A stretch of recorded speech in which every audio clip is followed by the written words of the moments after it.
This is King of Tokyo. We're going to kind of go over how to play it. It is a very fun game for basically almost all ages. Obviously, too young can't play it. But how you start is everyone picks a player. You can play between 2 to 6 players. And you just pick a monster. All the monsters are all the same. They just look different here. And then with each monster, you're going to go ahead and grab the corresponding scorecard here, and you're going to set the hearts to 10, and you're going to set the points here to 0. Now, basically how you play is either you are the last monster standing, or you are the first monster to reach this 20 points here. And you can get that a lot of different ways. And then essentially, so you decide who's going to be the first player. Officially, you're going to roll these 6 dice here, and the player with the most claws is the one who's going to go first. But obviously, house rules, you can decide however you want on how you're going to be the first player that goes. Then basically, when it's your turn, you're going to roll these dice and decide what you're going to do on each roll. And a few different things can happen when you roll your dice here. So let's say you get 3, you can roll your dice up to 3 different times, and you can re-roll different ones up to 3 times. So for instance, let's kind of roll these ones right here. Oh, that's not good. So let's say I have this roll right here.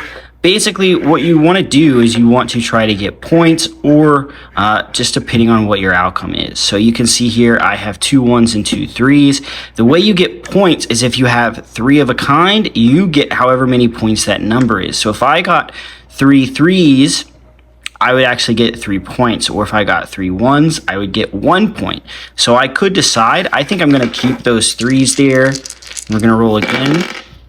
So you can see here I got 3 3s, and I could actually decide to stop playing right now if this was the first turn. But since this is the first turn, I have 1 more roll. So I'm already going to get 3 points. Then I could get 1 energy cube with this lightning bolt. And this energy cube is how you collect these different cards that are right here. So you can see each of these cards, this number right here with a lightning bolt determines how much energy cubes you have to pay to collect this card. So right there, we're going to put that aside. So you would get 3 points and 1 energy cube. And because this, let's say if this is the first turn, I really wouldn't want to keep these 2 because you already have 10 health, and that's what the heart is.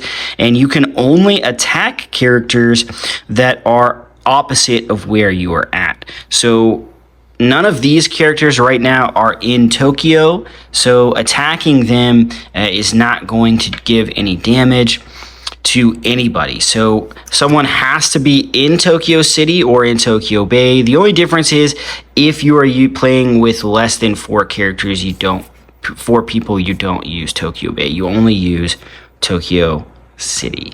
So unless you want to go into Tokyo City, because that's the first person that goes in there deals damage. So I'm going to roll these 2 again. And we have 2 2s. So basically, didn't really get anything. So let's say this was Gigazor's turn. He's going to get 3 points. So that would bring him up to 3.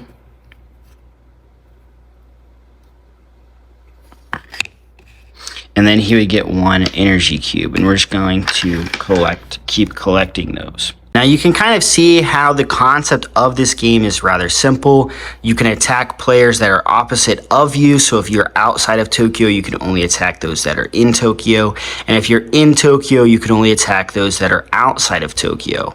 So each turn kind of consists of you rolling the dice up to 3 times and resolving those dice. Then you can also purchase these cards, which do different things, which also relays to these discs as well.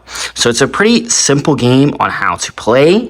You basically roll the dice and kind of resolve what they are, and you either become the last man standing or the first one to 20 points. So King of Tokyo is pretty fun. It can be pretty fast paced, can be pretty competitive. Definitely one to check out. I really like the look of the cards.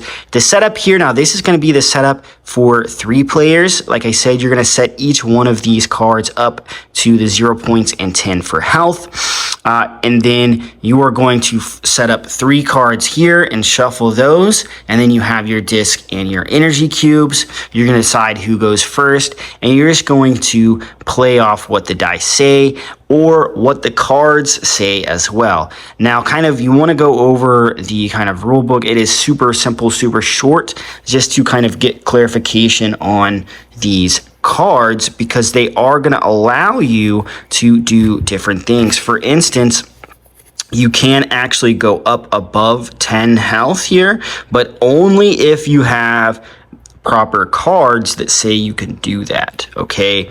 And just depending on how you attack people as well. So if you're in Tokyo and you get attacked, you can actually yield and leave Tokyo, because the only time that the heart dice actually work to heal you is when you're outside of Tokyo. So being in Tokyo can be very dangerous, because while you do get an extra point at the start of your turn, you could die very quickly because everybody can be attacking you, and you might not be able to last even up to your turn, up to when your turn is, so you might want to yield pretty quickly. So you can kind of see how this is a fast-paced game. The rules are pretty simple. You roll the dice and you solve them, and you go off whatever the cards say. So definitely one to check out, and one that is a lot of fun.